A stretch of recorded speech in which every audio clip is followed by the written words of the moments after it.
আসসালামু আলাইকুম, কেমন আছো সবাই? আমি তো খুবই টায়ার্ড, তারপরেও আছি আলহামদুলিল্লাহ ভালো। চতুর্থ দিন আমার শেষ হলো জাপানে। আমি হোটেলে এসে ব্যাক করে চলে গেলাম হচ্ছে ইস্পানিতে 10 মিনিটের জন্য। আমি আমার মেয়েকে রেখে গিয়েছি হাজব্যান্ডের কাছে। আমি এরপর আর সময় পাবো না, বিকজ আগামীকালকে আমরা মাউন্ট ফুজি দেখতে চলে যাব। অ্যান্ড আমরা হোটেল থেকে চেক আউট করে ফেলবো। মাউন্ট ফুজি দেখে আমরা ওখান থেকে চলে যাব হচ্ছে চিবাতে। সেজন্য যেহেতু 4 দিন অনেক দখল গিয়েছে, আমি 10 মিনিটের জন্য এসেছি আসলে এখানে রিল্যাক্স করার জন্য।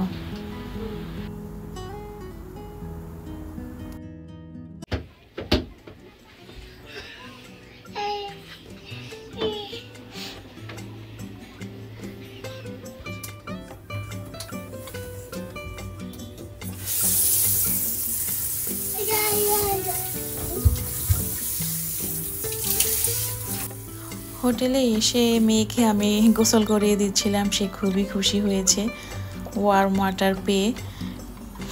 বিকজ সারাদিন ঘোরাঘুরি করে আসলে রাতে শাওয়ার নিলে সেও খুশি হয় খুব। আর আমরা যখনই ঘুরতে যাই সব সময় আমার মেয়ে আসলে রাতেই শাওয়ার নেয়, দিনে সময় পাই না, বাহিরে বাহিরে থাকি। তো যখন সব ঘোরাঘুরি শেষ করে হোটেলে ব্যাক করি তখন আমরা রিফ্রেশ হই সবাই।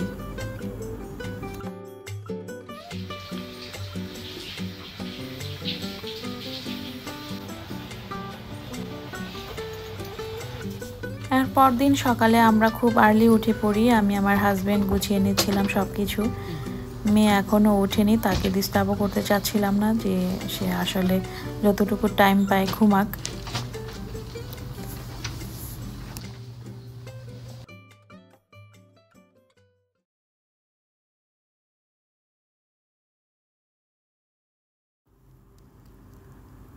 আমি একটু হালকা নাস্তা করে রেডি হয়ে বের হয়ে যাচ্ছি।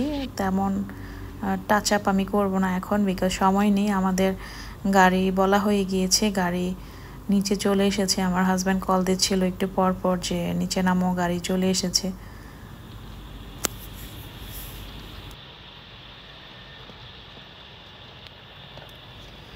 আমরা চলে যাচ্ছি চেক আউট করে হোটেল থেকে। এই হলো আমাদের হোটেল। আমরা আসলে এখানে আর ব্যাক করব না, কারণ আমাদের যে নেক্সট ফ্লাইট ওটা হচ্ছে চিবা থেকে। সো আমরা টোকিও থেকে এখন ফাইনালি ব্যাক করছি, কারণ আমরা যে মাউন্ট ফুজি দেখতে যাব ওখান থেকে চিবা যাব। চিবা থেকে হচ্ছে আমাদের 4 দিন পর flight. So tata bye bye Tokyo.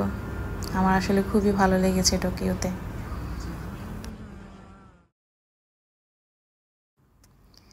এই হলো সেই স্বপ্নের মাউন্ট ফুজি। আমরা চলে এসেছি প্রায়। তারপর গাড়ি এক জায়গায় থামিয়ে রেখে আমরা কিছু ফটোশ্যুট করছিলাম, দেন সিনারি উপভোগ করছিলাম। খুবই সুন্দর। আমরা কাছ থেকে দেখব সামনে যেয়ে। আমরা সবে নেমেছি রাস্তার পাশে, এখনও যাইনি কাছাকাছি।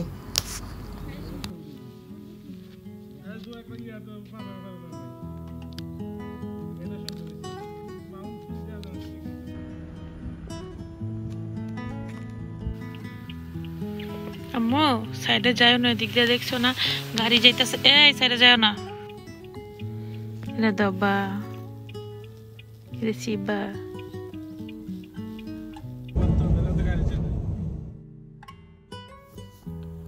আমাদের আজকে 5ম দিন চলছে, আর আজকের সারাটা দিন আমাদের চলে যাবে মাউন্ট ফুজি দেখা নিয়ে, কারণ অলরেডি আমরা লং ড্রাইভ করে চলে এসেছি। আর এখান থেকে আমরা সন্ধ্যায় ব্যাক করব চিবার উদ্দেশ্যে।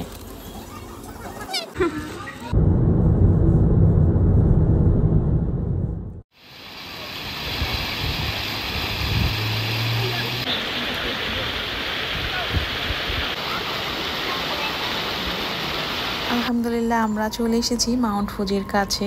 দেখা যাচ্ছে এখান থেকে খুব সুন্দর।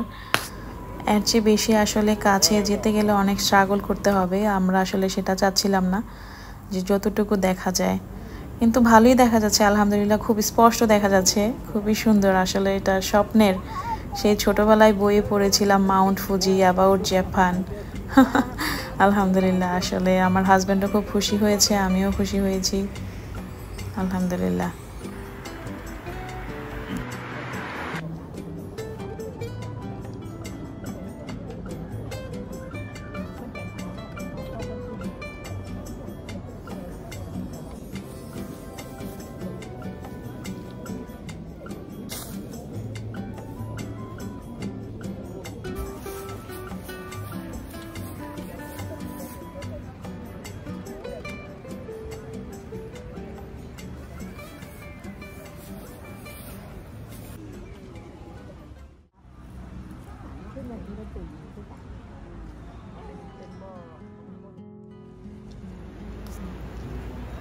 ওই যে দেখা যাচ্ছে মাউন্ট ফুজি, উপরে বরফ জমে আছে সাদা সাদা, আর যে ব্ল্যাক কালারটা দেখা যাচ্ছে সেটাই হচ্ছে মাউন্ট ফুজি।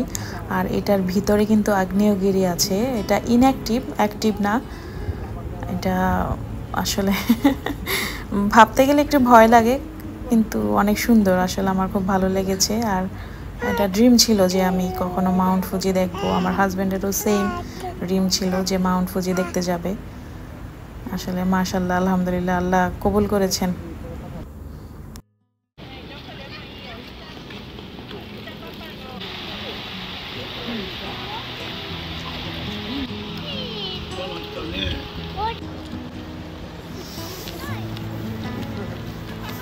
এই পাশটাতে বসে বসে আমি দেখছিলাম যে আসলে আল্লাহর ক্রিয়েশন কত সুন্দর। ভাবা যায় যে একটা মাউন্টেন, ওখানে আবার আগ্নেয়গিরি আছে, উপরে কত সুন্দর আমরা দেখতে এসেছি, কিন্তু ভিতরে যে কত ভয়ঙ্কর রূপ।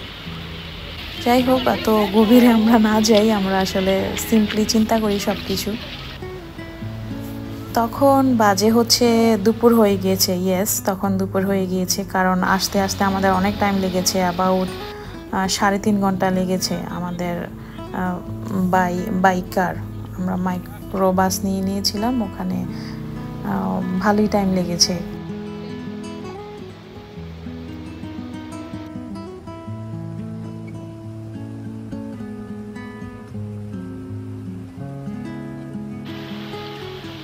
আমরা এখানে থাকবো কিছুক্ষণ, অ্যাবাউট 2-2.5 ঘন্টার মতো আমরা থাকবো, এনজয় করবো ভিউটা।